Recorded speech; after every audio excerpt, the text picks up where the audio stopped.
Hai ya, bersama Derby. Kita masuk dalam konten kita melawan hoax. Soalnya Pak Jokowi selalu dikatain bahwa dia adalah pencetus RUU KPK. Kita bahas nih detailnya. Soalnya ada narasumber yang mengungkapkan fakta di baliknya. Ini terpercaya. Kita bahas langsung ke dia resminya. Jadi efektif nggak sih revisi UU KPK ini? Aku nggak ngerti deh. Ini banyak banget yang ngomongin KPK tapi soal undang-undangnya. Emang ada apa sih sama UU KPK? Ada cerita yang panjang banget. Ini tuh Panjang banget. sebenarnya udah dari tahun 2010. Hah? Dari 2010? Berarti 13 tahun yang lalu dong. Yap, Komisi Hukum DPR yang mewacanakan revisi UU KPK ini. Terus di 2012, Komisi Hukum DPR nyiapin draft rancangan revisi dan dikasih ke Badan Legislasi DPR. Terus, tapi nggak lanjut karena beberapa poin di draftnya dianggap bisa melemahkan KPK. Oke. Terus kenapa hebohnya masih sampai sekarang ya? Karena berlanjut ke tahun 2015. Saat itu revisi UU KPK diusulkan masuk program legislasi nasional alias prolegnas, tapi batal dibahas. Dari tadi batal terus, dan selesai. Jangan bilang abis ini masih lanjut. Ya udah, dipersingkat aja ya. Setelah batal dibahas di 2015, isunya muncul lagi di 2016. Ini dibahas beneran dan disosialisasikan sampai 2017 nih, sosialisasinya ke kampus-kampus. Masih paham ya? Ngerti. Lanjut.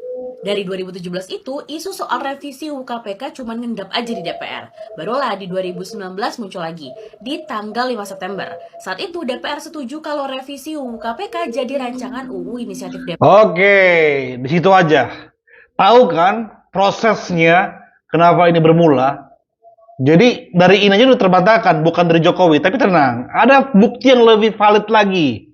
Ya, 2010 bahkan ini wacananya beredar. Oh my god, ini luar biasa banget guys. Oke, kita akan dengarkan dari seorang profesor ya.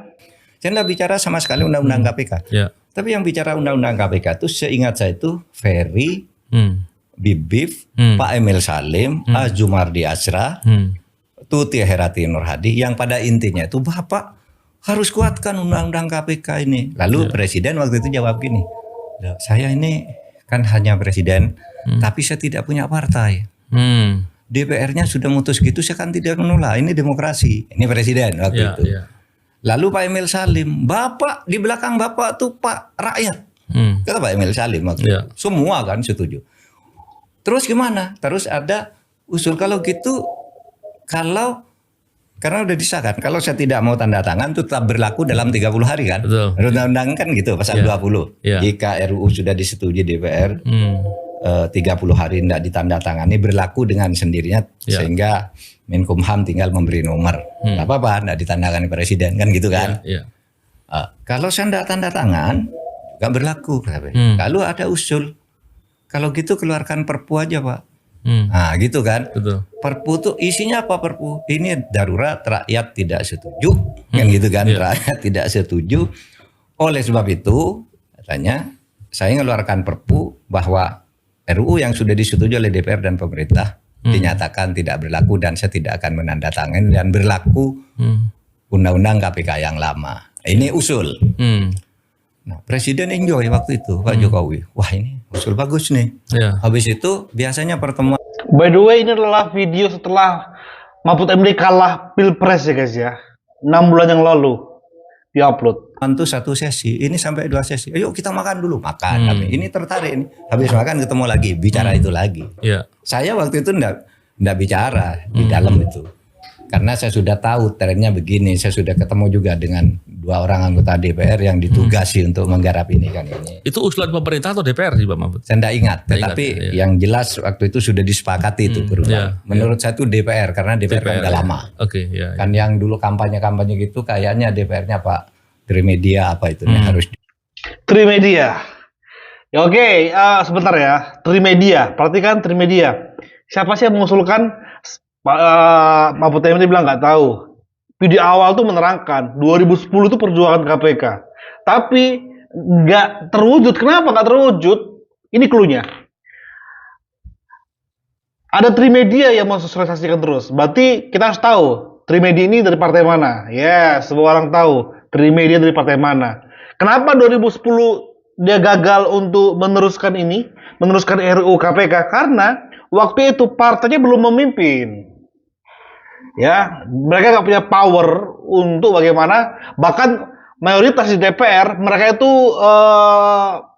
nggak lebih besar daripada yang pendukung pemerintah. By the way, saat itu ya. Karena memang partainya Trimedia ini adalah partai oposisi. Nah, di poin itu, lalu masuk ke 2015 gagal lagi. 2016 sampai 2019 itulah mereka terus menyuarakan. Berbarengan juga saat itu partainya berkuasa. Partainya berkuasa, guys. Oke? Wah, guys, semakin seru ini, guys. Diubah gitu kan. Iya. Kayaknya DPR. Iya. Nah, sesudah acara bubar, Presiden minta jumpa pers. Udah banyak kan wartawan. Nah terus nanti Presiden bicara, terus siapa yang mewakili Pak ini? Saya bilang Pak Gunawan, kan Pak Gunawan ketemu. Bukan saya, kata Pak Gunawan. Saya nih diundang juga katanya. Terus yang dari istana Pak Ari Dwi Payana bilang ke saya, Ari Dwi Payana sama Alex Lai kalau nggak salah. Tapi Ari Dwi Payana yang bilang, Pak Mahfud aja mewakili ini biar lebih jelas gitu. Jadi saya jadi juru bicara mendadak. Nah, saya mau bicara apa? Saya bilang kesimpulannya ndak ada. Terus Presiden bicara duluan. Saudara, saya ketemu dengan tokoh-tokoh masyarakat ini, tokoh bangsa. Tadi ada usul katanya, agar Perpu ini, agar Undang-Undang KPK ini tidak usah diberlakukan. Saya tertarik dengan itu, kata Presiden. Jelas, ini usul sangat menarik dan saya tertarik. Yaitu agar dikeluarkan Perpu untuk itu. Nah, nanti biar di follow up kita bicarakan lebih lanjut, kata Presiden.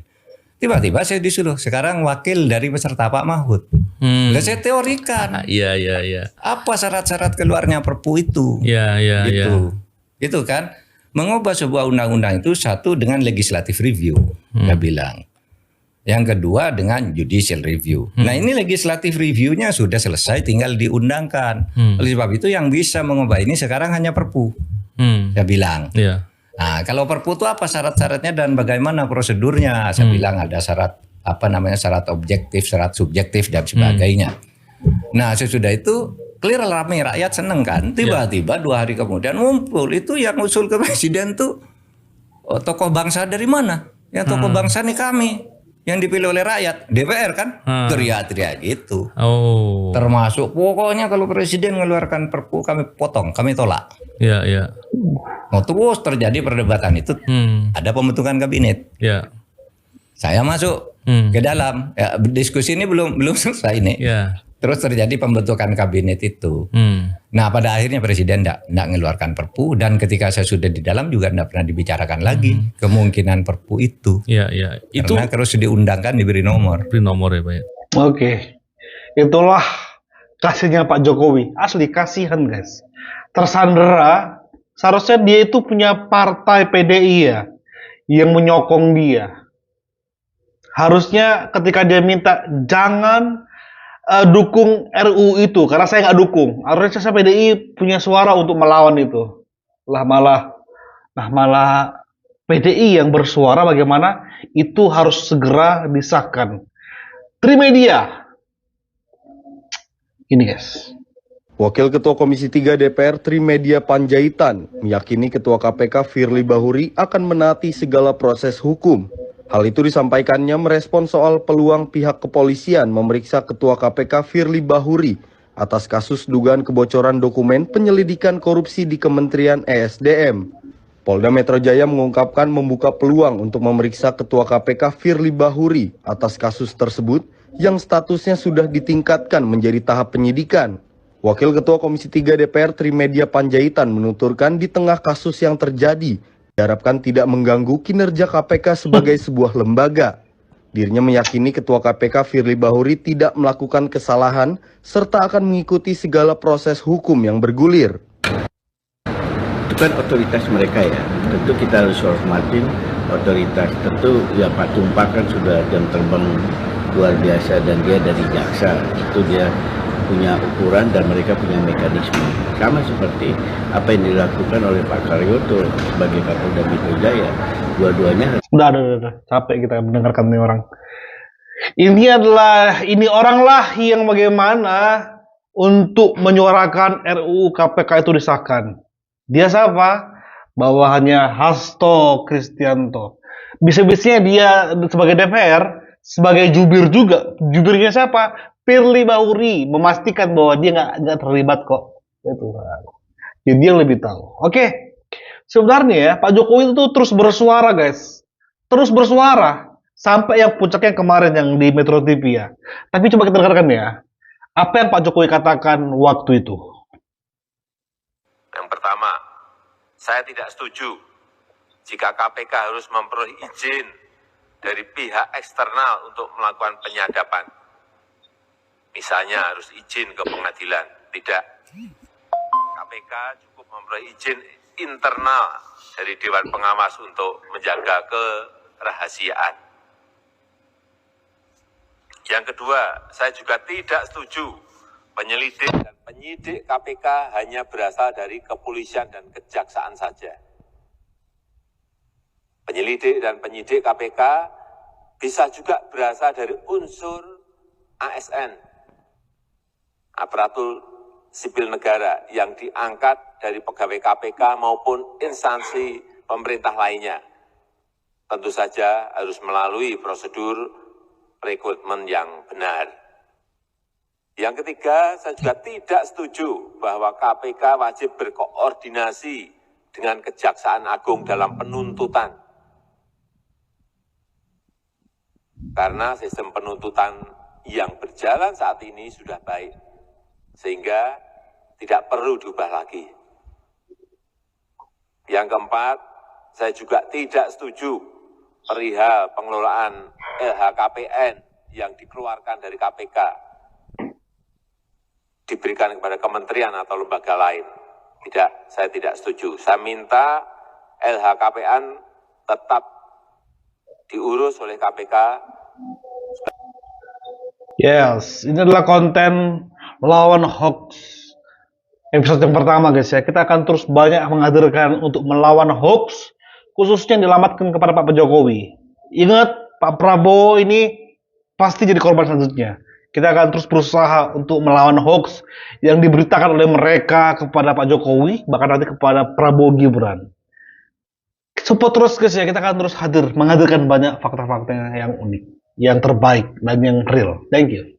Bye-bye.